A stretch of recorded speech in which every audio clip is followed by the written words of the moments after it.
My name is Chichi. I'm a cat. Right now, I live with the strongest and scariest military officer in this entire country, Duke Leonhart Mark. I'm a super tame, super ugly cat. My face is round like a ball. I've got squinty eyes, a permanently grumpy mouth, cow-like spots, short, stubby legs, and I'm chubby like a potato sack.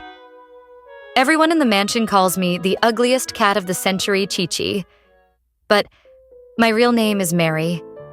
I was born as the daughter of a viscount in the kingdom of Edelweiss, Mary Dellaren.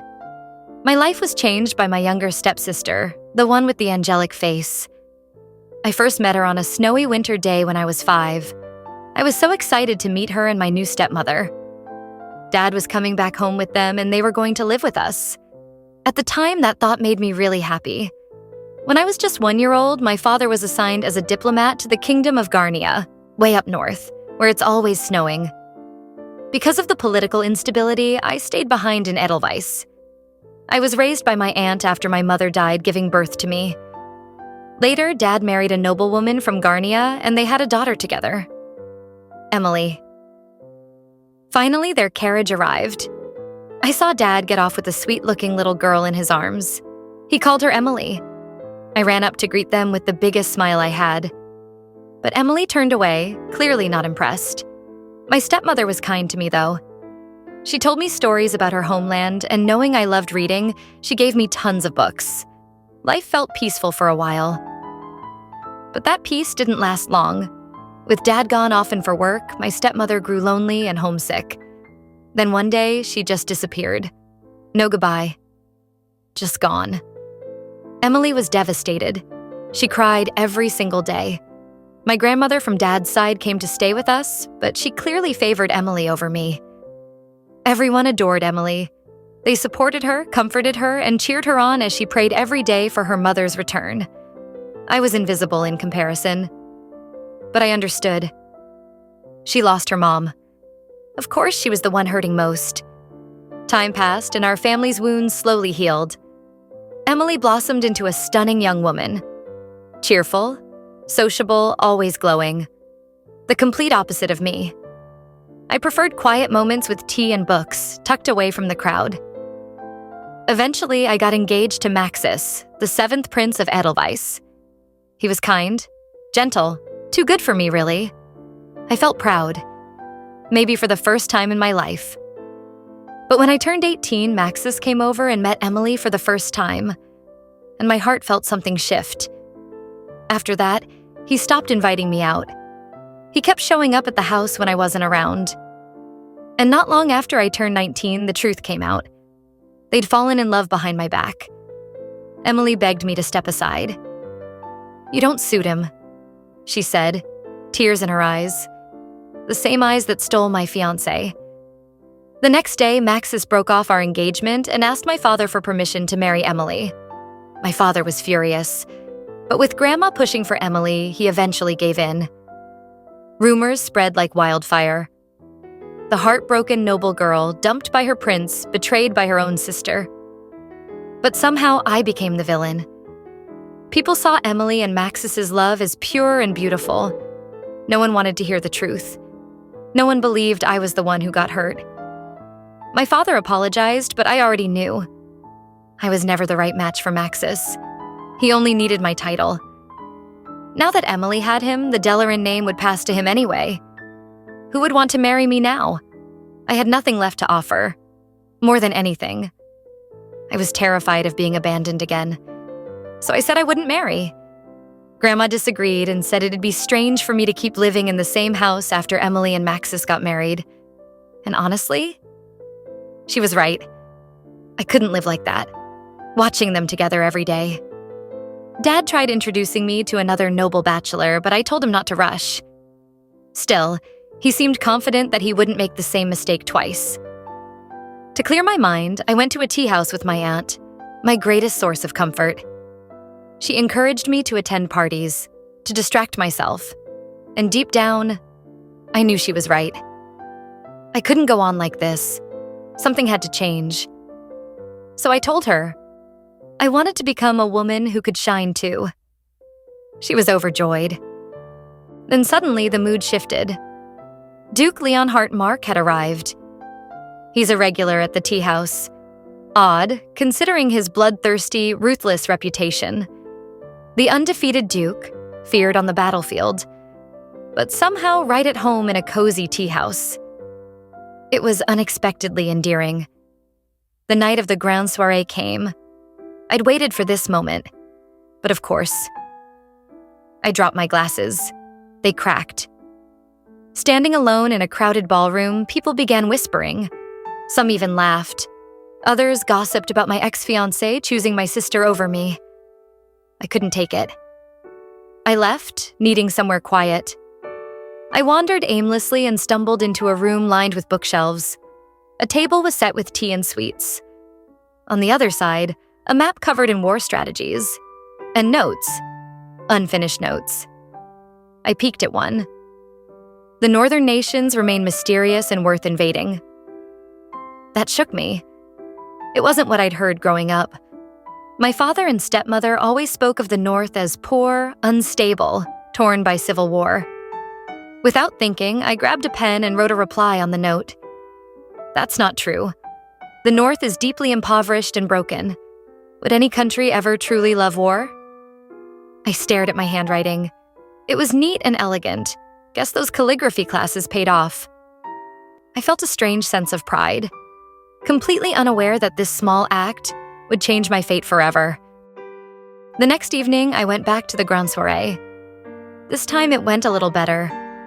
I actually danced with a few people, even had some small talk with the other ladies. But honestly, it was draining. So I slipped away and returned to that quiet room from before. I wondered, had someone read the note I left? To my surprise, the note had been replaced. It read, "I'm very impressed by your beautiful handwriting. I hope your information is accurate." Was that a reply to me? The bottom of the paper had this awkward empty space, as if it was left there so I could respond. I reached into my pocket and placed a small candy, one my aunt had given me, onto the table. Then I scribbled a response. "Aren't you tired of eating nothing but chiffon cake? Please enjoy these candies instead." And just like that, I left the room. Something inside me hoped I'd meet the person behind the note. And to my delight, the secret correspondence continued the next day. And the next. He left me Florentine cookies as a reply. I started sharing my thoughts with him. How I felt out of place at the party, how I ended up discovering that room. I was growing curious. Who was he? What kind of person hides behind handwritten words? Then I noticed another page tucked behind the note. "I would like to meet you in person." My cheeks turned bright red. My heart skipped. I didn't even know who he was. But the idea of meeting him filled me with excitement. Still, a part of me worried. What if he saw me and felt disappointed? Even so, I wanted to meet him. He added another line. "I would be honored to dance with the young lady who claims she's not good at parties." Wait, how did he know I was a woman? I looked around nervously, but the room was empty. The last part of his message read, "Tomorrow I'll be wearing a crimson jacket with a silver horse brooch." Night 5 of the grand soirée arrived. For the first time, I couldn't wait. I stepped into the ballroom, my heart thudding with nerves and excitement.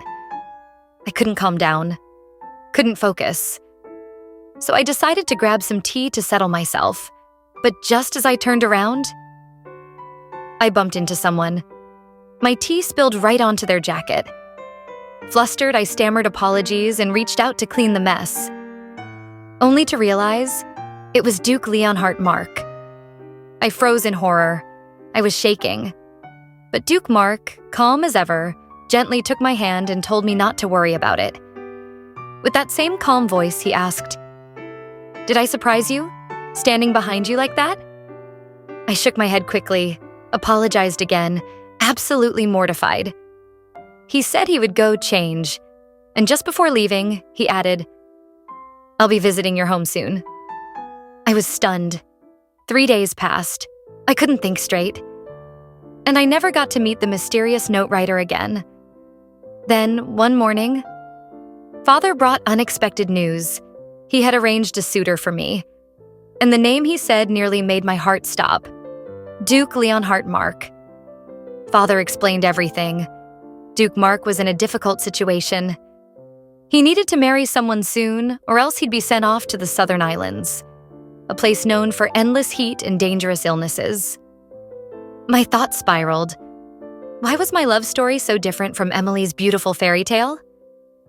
But marrying the Duke would bring great honor to our family. I knew that. The negotiations moved fast. The Dellaren family began preparing for not just one, but 2 weddings, Emily's and mine. Emily looked radiant, glowing with joy. Meanwhile, I was marrying someone just to save him from being exiled. Yay, lucky me. As I walked through the hallway, I overheard the maids gossiping. They were whispering about me, about how ruthless the Duke was and how pathetic my situation must be. They said once he got what he wanted, he might just abandon me like everyone else had. I couldn't take it. I ran straight to my room and cried. Then suddenly, Emily barged in. With that cold glare of hers, she spat cruel words at me. Pathetic, embarrassing. You're such a boring eyesore, she sneered. Honestly, you're annoying just to look at. But of course, Emily didn't stop there. She kept mocking me, saying everything she had was the result of her own effort. I couldn't believe she was saying such things to me. And then, she leaned closer, lowering her voice. She said Father was under a spell, cast by her mother. That's why he was obsessed with her. She claimed her mother was a sorceress from an ancient kingdom. I stared at her, speechless. Sure, there were old stories, legends of a cruel emperor who built a magical empire through forbidden sorcery. But a hero from Edelweiss rose up, defeated him, and founded the Edelweiss kingdom. After that, magic was declared heresy. Anyone caught using it would be imprisoned. Emily continued, her voice rising. She said ever since her mother left Garnia and came to Edelweiss, she had grown weaker, physically and mentally. And with that, the magic she used to manipulate Father had begun to fade. Their relationship crumbled. That's why her mother wanted to return to Garnia and take Emily with her. I still couldn't believe what I was hearing. But then Emily looked me dead in the eye, smiling proudly. She said the power of that ancient emperor ran through her veins, that she was stronger than her mother, that she always got what she wanted because of that power. She said I lived an easy life, born into a wealthy country, raised by a rich aunt, engaged to a prince, while she had to fight for everything. That's why she took it all away, because it wasn't fair. Then, she said something I never considered. She said even though she took Maxis from me, she would still only become a viscountess, while I, marrying Duke Mark, would become a duchess. Honestly, I never cared about titles.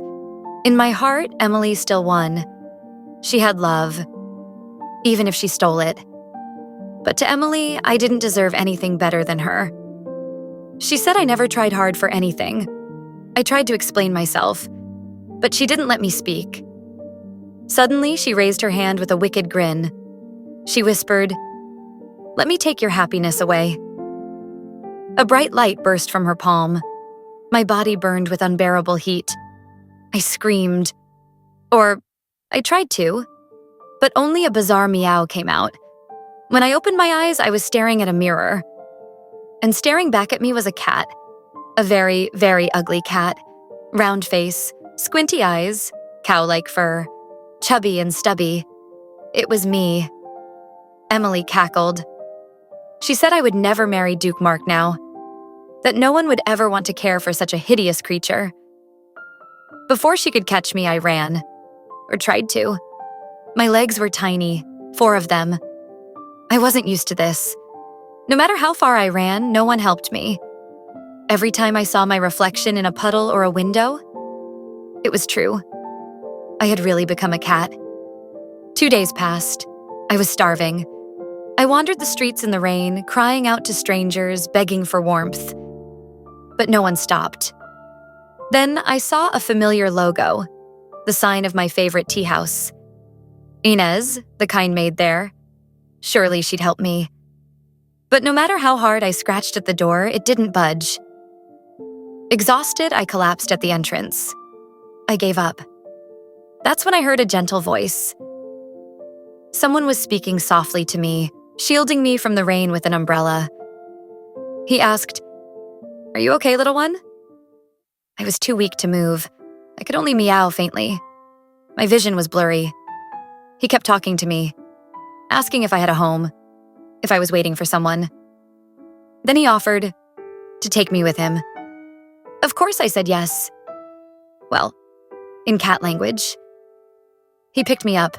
His arms were warm. So warm. My eyes grew heavy and I started drifting off. As I faded into sleep, an old tale floated through my mind. The story of the cruel emperor and the hero who discovered that magic couldn't affect crystals. He built a crystal knight order and defeated the emperor. That hero became Edelweiss's first king, the ancestor of Prince Maxis. Magic had been outlawed ever since. There shouldn't be any witches anymore. When I woke up, I was in a carriage. I heard that same gentle voice beside me asking if I was awake. I turned my head and nearly fainted. It was Duke Mark. He was holding me in both hands, smiling softly. He asked if I was hungry. I meowed enthusiastically. He laughed, saying I had a funny voice. With his kind eyes, he asked if I'd like to stay with him. Then he introduced himself to me. Of course I knew his name. Everyone did. The fearsome Duke Mark, the undefeated general. But what I didn't know was that he had such a gentle voice. Eventually, we arrived at his mansion, and I couldn't believe my eyes. It was massive. As we stepped into Duke Mark's mansion, the servants rushed over, asking if Lady Mary had been found. Apparently, they thought I had been kidnapped, or worse, caught in some sort of incident. But Duke Mark casually assumed I had simply run away, overwhelmed by his sudden marriage proposal. He even joked that maybe this would add a new nickname to his list. The Duke whose bride ran away. Oh, if only he knew. It wasn't like that at all. If anything, it was my current condition that dragged him into this mess. Suddenly, one of the maids asked what Duke Mark was carrying. I mean, it was obvious. I was a cat. But judging by their faces, maybe they'd never seen a cat this ugly before? Duke Mark explained briefly. He found me on the street and decided to take me in. From today on, he said, he'd be taking care of me. And then he gave me a bath. Yes, a bath. I mean, sure, I'm a cat now. But deep down, I'm still a girl. This was so embarrassing. But what could I do? I was a cat. Cats don't get to be modest. As Duke Mark gently washed me, a young boy walked in holding a towel. He offered to take over, but the Duke refused. He wanted to do it himself. Ugh, it was mortifying, but I couldn't lie. It felt amazing. So warm, so refreshing, so clean. I must have looked way too relaxed because I caught him watching me. Panicked, I froze, afraid he'd be mad. But he laughed. A soft, full-hearted laugh. His face lit up as he said I looked adorable. Then he dried me off gently and brought me to the fireplace to warm up. The boy from earlier sat beside me. He introduced himself as Timo, and he was full of stories about how amazing Duke Mark was. He said that when he grew up, he wanted to be just like him. Then Timo mentioned a new rumor spreading lately about a noble girl who ran away after being proposed to by Duke Mark. Wait, that's me. With a sad face, Timo said some people were laughing about it. That even the undefeated Duke was no match for a discarded woman.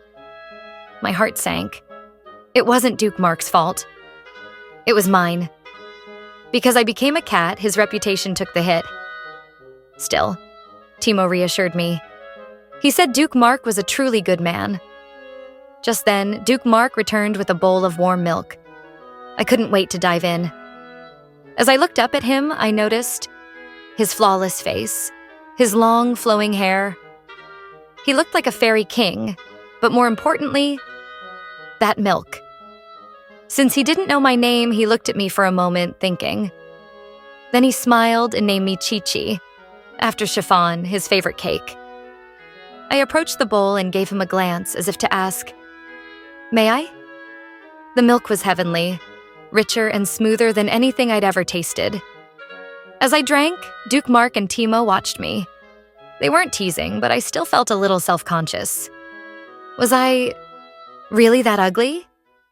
When it was time for bed, I chose a cozy little spot to curl up. But then, with a soft voice, Duke Mark came over and told me he had prepared a bed for me. He gently picked me up. His arms were warm, safe. It made me realize I had never felt this kind of comfort before. Back home, I never had a place in anyone's arms. Had I ever really belonged in that house? He brought me to his bedroom. It was stunning. He placed me gently on a soft, warm couch. I thought to myself, I was supposed to be here as his bride, not as his cat. Still, this was better than dying on the street. He wished me good night with the softest voice. I fell asleep instantly. The next morning, I woke up feeling fresh and well-rested. That was the best sleep I'd had in ages. Duke Mark and Timo came into the room and greeted me cheerfully, inviting me to breakfast. Then Duke got ready to leave for the day. Before going, he told me to be a good girl and not scratch the furniture. I meowed innocently, of course. Timo and I walked him out to the carriage. As I returned inside, someone else entered. A man. Timo called him Mr. Elphias, Duke Mark's younger brother. He had just returned from staying over at his lover's place. He walked over to me, leaned in, and said, "What a weird cat." Rude. Also, he reeked of alcohol. Timo told him Duke Mark had decided to keep me. Elphias was surprised. He said it was strange for someone like Duke, always away at war, to take in a cat. Honestly, he was nothing like his older brother. Later, I sat by a large window, gazing out at the mansion's vast estate. My heart ached. What was happening to my family now? Was my father angry, thinking I'd run away? What about Emily? I didn't know then. I remembered her words, those cruel, sharp words that cut deep. Suddenly, something stirred inside me. A fire. A spark.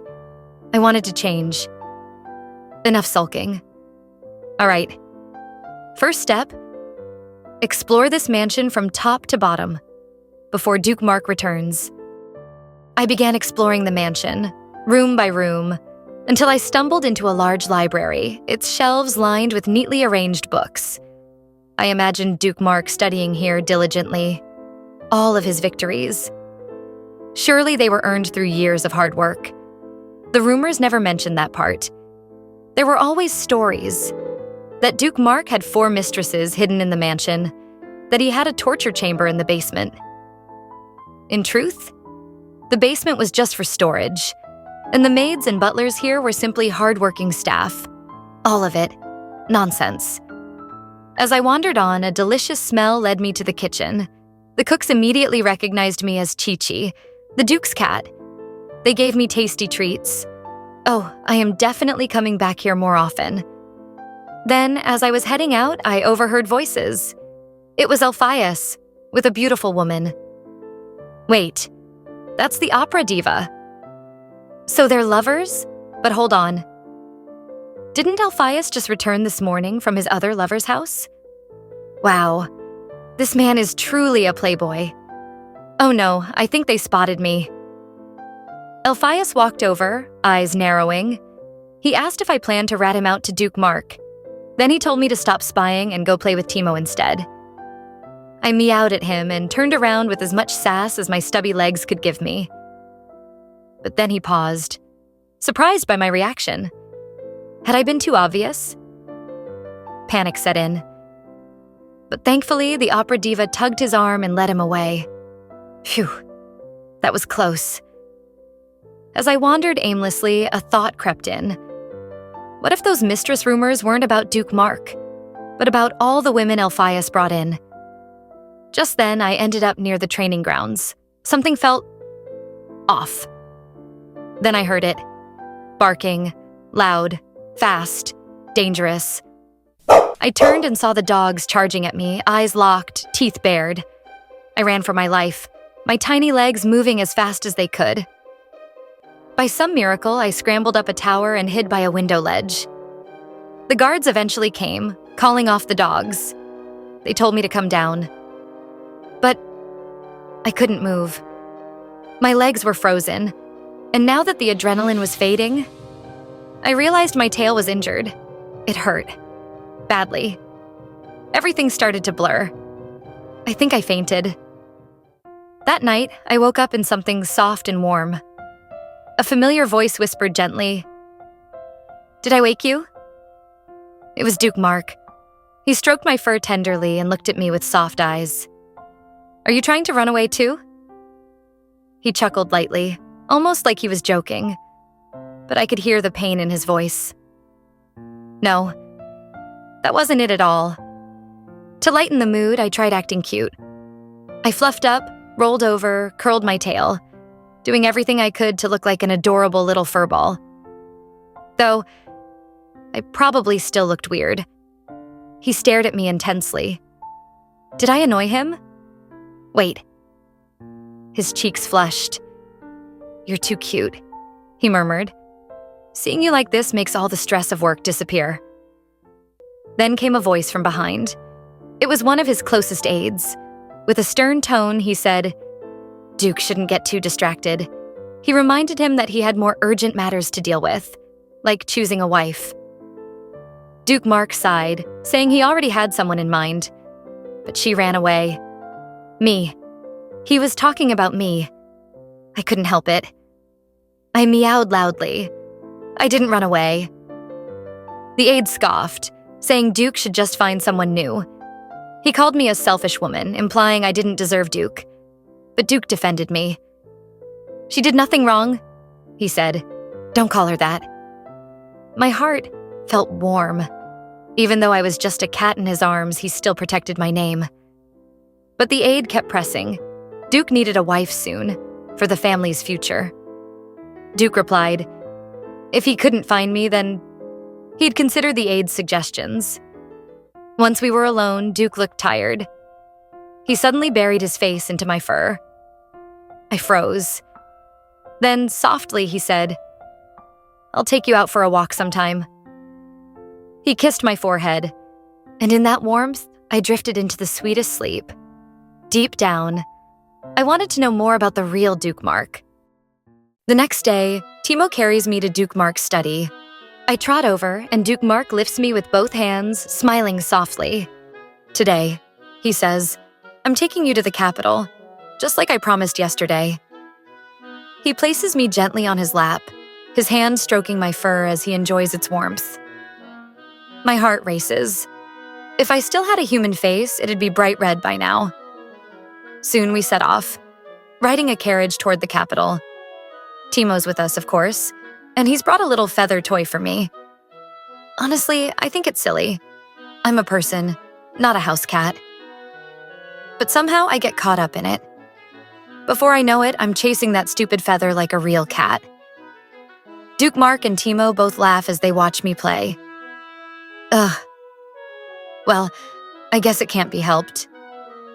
When we arrive in the capital, Duke Mark picks me up in his arms and starts walking. People around us immediately take notice. Some even look intimidated. I mean, sure, he's a famous general, but come on. He's carrying a cat. That's the best combo ever. Then again, I used to feel the same way. I was afraid of him too, just because of the rumors. I glance up at him, determined to cheer him up somehow. He catches my gaze and smiles. To him, I probably just look adorable. Not like I'm trying to comfort him. At least he doesn't seem to care about the stares from others. We pass by our favorite tea house, the one where Inez works. Duke Mark looks down at me, a little regret in his eyes. "Too bad," he murmurs. "You can't enter any tea houses now." Well, yeah, not with paws. We keep walking, stopping in front of a watch shop. Duke hands me over to Timo. "I'll just be a moment. he says as he steps inside. Timo and I stroll around a bit, not too far from the shop. As we walk, I suddenly hear something. A voice. Familiar. So familiar. It's Auntie. I freeze for a second, then bolt toward the sound without thinking. I find her. She's talking to Maxis. No, arguing with him. She looks furious. She's blaming him for my disappearance. She's shouting about Emily, saying she's the reason I vanished. Maxis looks heartbroken. His usually tidy hair is a mess. Is he actually worried about me? But then I hear it. He's only upset because Auntie keeps blaming Emily. He begs her not to speak ill of her. Of course. Even now, he still defends her. He doesn't know she turned me into a cat. No one does. Auntie starts crying, saying how sorry she is. Maxis keeps apologizing too, forever falling for Emily. Auntie's anger flares again. She tells him to stop comparing me to her. She's defending me, still protecting me, always searching for me. Auntie, I'm right here. I want to run into her arms so badly. But what if she doesn't believe me? What if she faints? What do? I can't hold it in anymore. I run straight toward them and let out the loudest meow I can. Maxis flinches, then frowns. What an ugly cat, he mutters. Gee, thanks. But then, a voice behind me. Calm, deep, familiar. Duke Mark picks me up and says to Maxis, "Is there something wrong with my cat?" He stares at Maxis. Cold, sharp, regal. Maxis goes pale. Maxis appears flustered the moment he realizes the cat in front of him belongs to Duke Mark. The Duke steps forward calmly, his sharp gaze heavy and unforgiving. Maxis tries to backpedal, but under the pressure of Duke Mark's stare, he falters. It's the first time I see him look so lost. When Duke turns to greet my aunt, she immediately apologizes for having lost me at such a critical moment. But instead of offering support, Maxis takes the opportunity to insult me, calling me reckless and disrespectful. My aunt defends me right away, criticizing both Maxis and Emily for their betrayal and suggesting that perhaps I haven't even recovered from the shock yet.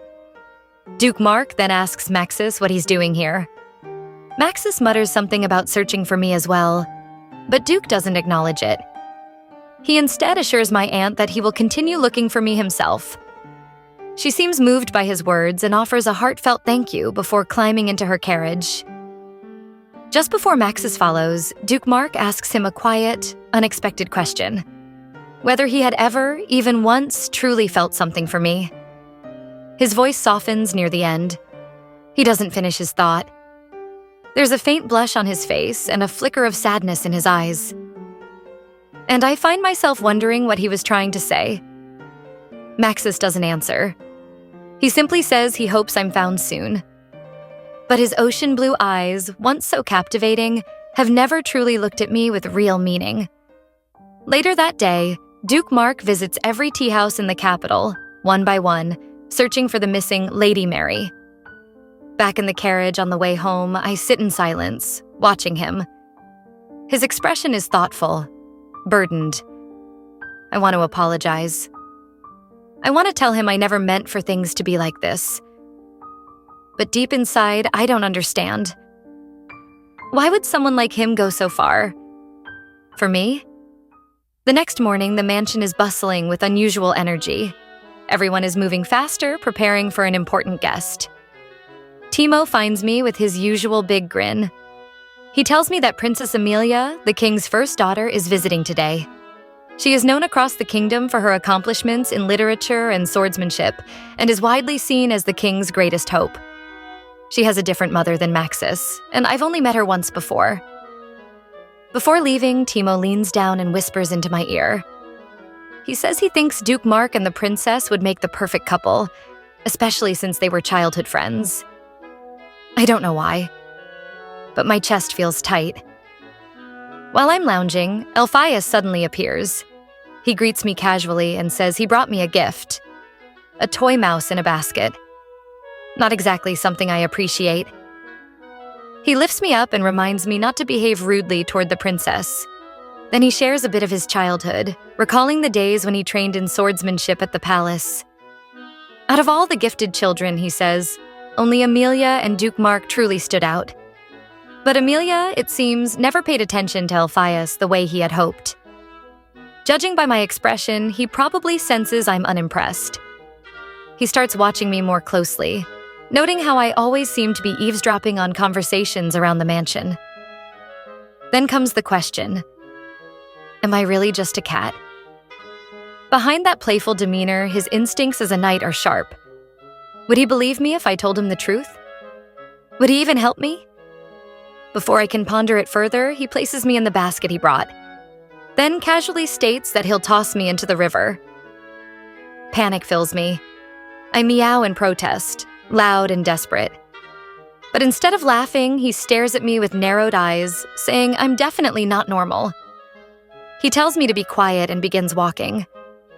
To my surprise, he brings me to where Duke Mark and Princess Amelia are speaking. They're discussing a porcelain tea set, something Duke is gifting her from his own collection. I feel a sting of envy. I want something like that too. But I'm just a cat. Their conversation shifts to the royal knights who are secretly searching for me. Mary. Then comes the topic of my stepmother's disappearance. Duke brings it up carefully, and Amelia responds thoughtfully. She says she wasn't commander back then, so she doesn't know the details. But it's possible the disappearance was tied to the fact that my stepmother was from Garnia. She explains that since the founding of Edelweiss, many sorcerers and their descendants fled to the northern lands. When strange things happen in places connected to Garnia, the knights are instructed to investigate. Quietly. Duke wonders aloud if the strange disappearances around the Dellaren household are related to sorcery. Amelia isn't sure. The matter is still under investigation. Then Alpheus knocks. He enters, opens the basket, and lifts me out. With a glint of curiosity in his eye, he presents me to the princess. He says there's something he wants to show her. You feel that? Yeah, something's about to break. And when it does, you'll want front row seats. Next episode's not just interesting, it's everything.